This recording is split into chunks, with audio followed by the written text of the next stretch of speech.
What is up guys, Frankie here from Millennial Money Man. Today we'll be talking about Uber versus Lyft. By the end of this video, you will know how much money you can make, what are the requirements for each, and which one is better in terms of flexibility. So let's dive in. These are two of the biggest rideshare platforms in the United States right now, with Uber being number one and Lyft being just right behind. Honestly, the reality is that many people make this even their full-time income, so you do have to decide how much time you want to invest into this.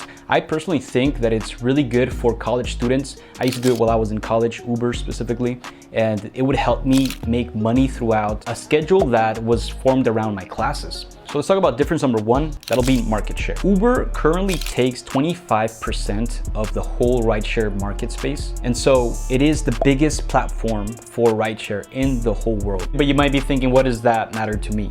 Well, the higher the market share a platform has, the more availability for orders that you will be able to take and make money from. Now, Lyft doesn't fall too far behind. It is the second biggest rideshare app in the United States. So there's still great opportunity with Lyft, and it's also a good way to think about it if you want to even combine these two apps and work at them at the same time. That's what I personally recommend. That way you'll stack your income, and then also you don't have to have that much downtime in the hours that you're working for rideshare apps. So in terms of market share, Uber is the winner. Simply because with Uber, there probably will be more opportunities for you in your area to pick up more people than Lyft. Lyft is a smaller market, and in some cities, it's more used than in other cities. Difference number two, driver requirements. Most of the requirements will be very similar in most of the rideshare apps. You need to meet the minimum age required in your city, so it does vary city to city. For Lyft, you do have to have more than 25 years. You obviously do have to have access to a smartphone with a data plan. Also with Uber, you have to make sure that you meet the vehicle requirements, and you do need a 4-door vehicle. You can check those specifications on the Uber website. And just like Uber, you do have to have a 4-door vehicle that is eligible to drive with Lyft. If you're driving people around and driving in your car, you do need auto insurance. Most rideshare companies will want you to have insurance for safety reasons. You do have to have a social security number. Also, throughout the sign-up process, you have to submit to a background check. This is pretty standard amongst all of the rideshare companies. So they just want to make sure that you're not a criminal or a felon. And the winner is Uber. 25+ rule actually affects a lot of people. Even myself, when I was an Uber driver in college, I was not 25 years old, but I was still making money from Uber. And so it's a good way to filter out students, which is bad because a lot of times it's the people that need the job the most. Now, difference number three, and the most exciting one, is driver pay. For Uber, earnings are calculated with three key factors. That's going to be fares, promotions, and tips. That will equal your earnings. You do have the ability to earn per minute and per mile, so they will pay you for both. In some cities, even you'll earn a base fare. You do get to keep 100% of your tips as an Uber driver, which is very exciting. So make sure to have really good customer service, because after all, this is a service-based business.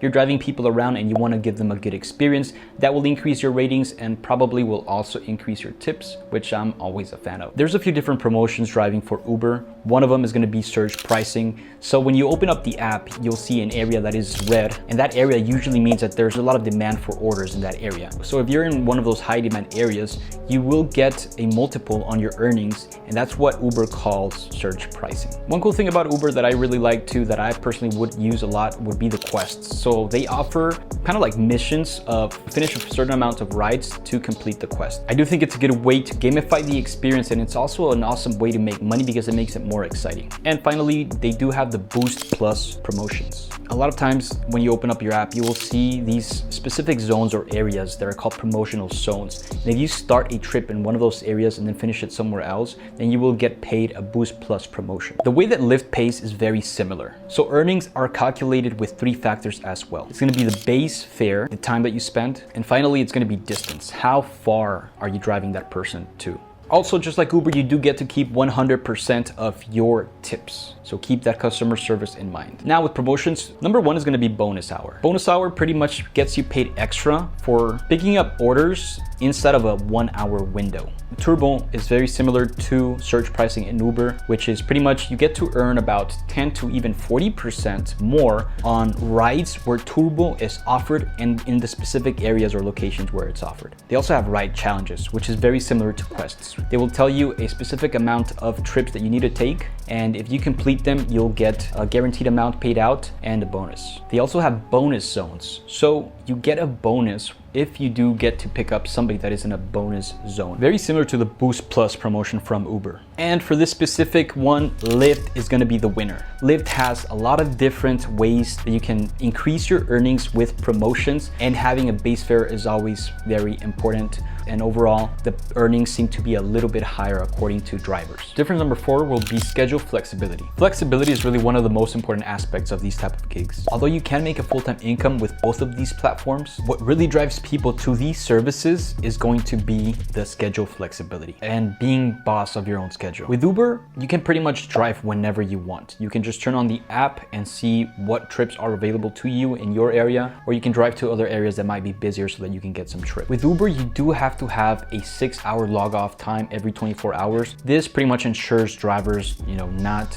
overworking and driving people around while they're sleep deprived, which can be pretty much a safety concern. For Lyft, you can pretty much drive whenever you want as well. Like I said, this is one of the coolest things about these type of platforms is the flexibility to choose your own hours. Obviously, there's going to be more busy times than others, maybe after people go to work or before people go to work. So you have to understand what times are busiest to drive for each of these platforms. For schedule flexibility, this is pretty much a draw.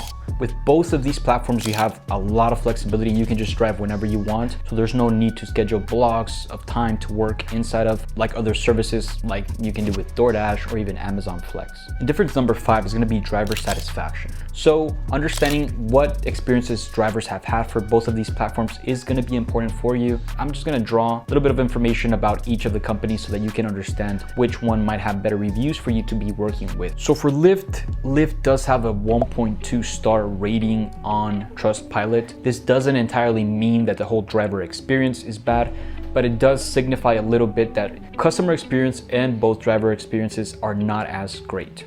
So a 1.2 rating is kind of low. One of the things that I've come across a lot of times is that customers and drivers have a hard time reaching Lyft support, and it's hard to speak to a specific representative as well. And Lyft does have a 4.3 star rating on the App Store, which means people do enjoy using that app. Now with Uber, the driver satisfaction seems to be a little bit higher. Uber does have a 2.5 star rating in Trustpilot, which is a little bit higher than Lyft, but still somewhat low. Customer service is not as hard to get a hold of. So a lot of times you will resolve a lot of issues that you have with Uber within the app itself. And a lot of the response times that I personally have gotten with Uber are really good in terms of customer support. They're able to fix your issues, sometimes refund your money, and they're very active with customer support in terms of chat, and then you can even get a hold of a few representatives. Uber does have a 4.6 star rating on the App Store, which is a little bit higher than Lyft as well. So for driver satisfaction, Uber is the winner. Even though both had a few low ratings in Trustpilot, it seems to be easier to get a hold of the customer service